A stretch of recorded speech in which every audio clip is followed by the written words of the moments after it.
მესამე ფანჯარა განვიხილეთ, შუამართობი განვიხილეთ და ეხლა გადავდივართ ბისექტრისაზე. კუთხის ბისექტრისა. ჯერ ავაგოთ კუთხე. ერთი წერტილი უნდა ავიღოთ, გავავლოთ ორი სხივი და ვამოძრავოთ მერე კუთხე. სხივია ავირჩიოთ მესამე ფანჯრიდან, ავაგე ერთი სხივი. და კუთხის ასაგებად მჭირდება იგივე სათავიდან გადავდო მეორე სხივი.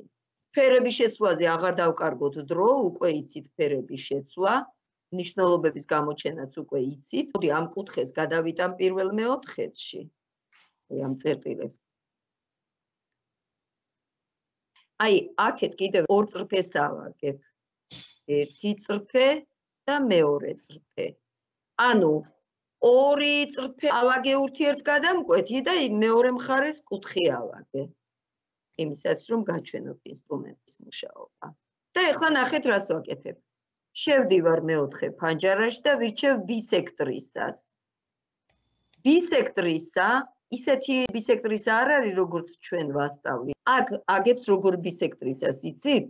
ეს ბისექტრისა არის მოცემული კუთხისას და მისი დამატებითი კუთხისაც. თუ მიუთითებ მონიშნე სამი წერტილიო, ანუ კუთხის სამი წერტილიო, ან ორი წრფეო. ნახეთ მოვნიშნავ ამ სამ წერტილს. 1 2 და 3. და აქ ბისექტრისა. დაინახეთ როგორ ააგო.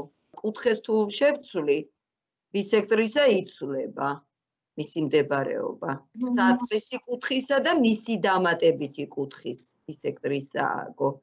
კარგი, გავიმეორებ ახლა. ნახეთ, ავირჩიე ბისექტრისა და სამ წერტილს კი არ მივუთითებ ახლა. მივუთითებ ორ წრფეს.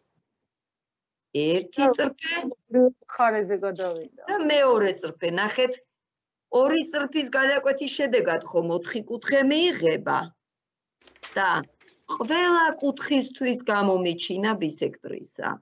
ანუ ბისექტრისის აგება შეგიძლიათ როგორც კუთხისევე ორი წრფის მიერ შექმნილი კუთხეებისა. ვერტიკალური ბისექტრისას, შემდეგ დავაწყაპებ ჯერ ერთ წრფეს და მერე მეორე წრფეს. აგებს ყველა კუთხის ბისექტრისას. აი ახლა კარგად რომ დაგანახოთ, გავამუქებ. ეს ერთი ბისექტრისა და ეს მეორე ბისექტრისა. კუთხე ხომ აქვს მოცემული?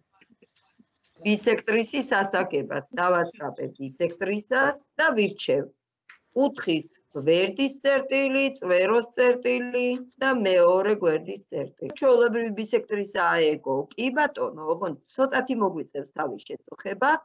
შევალ სხივებში, ავირჩევ სხივს და ზუსტად აი ამ ბისექტრისაზე გავავლებ სხივს. ზედ დავადებ. აი ასე. და ნახეთ ახლა საწყის ბისექტრისას დავმალავ. შევუცვლი ფერებს, ავამუქებ და შვენიერი ნახაზის გამოგვივა. ვისწავლეთ ბისექტრისა როგორ ავაგოთ. ნახეთ ბისექტრისას ვერ ვცვლი, რადგან ის დამოკიდებულია საწყის კუთხეზე, მაგრამ თუ კუთხე შევცვლი, ბისექტრისა ავტომატურად იცვლის თავის მდებარეობას. ეხლა ვიქცევით ასეთნაირად. შევდივარ ბოლოდან მეოთხეში, აწერია კუთხე, დავაწყაპებ კუთხეს და ეხლა კუთხე უნდა მოვნიშნო. მაგალითად D, წვერო A და შემდეგ B. დაეწერა თუ არა კუთხეს თავისი ზომა. ისევ კუთხე მაქვს არჩეული და ეხლა C, A და D. თუ დამატებითი კუთხე გაჩვენათ, კოლეგებო, სხვა მიმდევრობით გააკეთეთ. B, A, D.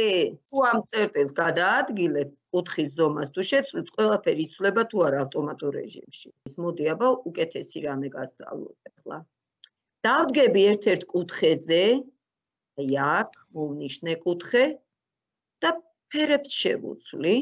მაგალითად ავირჩევ მწვანეა, ხო? იყოს მწვანე. მერე გადმოვალ ხაზის სისქე შემიძლია გავადიდო. მეორე კუთხეზე შევალ, ამას შევუცვლი ფერს. შევდივარ, დავაწყაპებ Y-ზე, მთლიან კუთხეზე, მარჯვენა ღილაკით. შევალ თვისებები. შემდეგ ავირჩევ სტილი. აქ შემიძლია წრფის სისქე გავადიდო, დავაპატარაო. როგორიც მინდა. ნახეთ, კუთხის ზომა შევცვლი, სტანდარტული.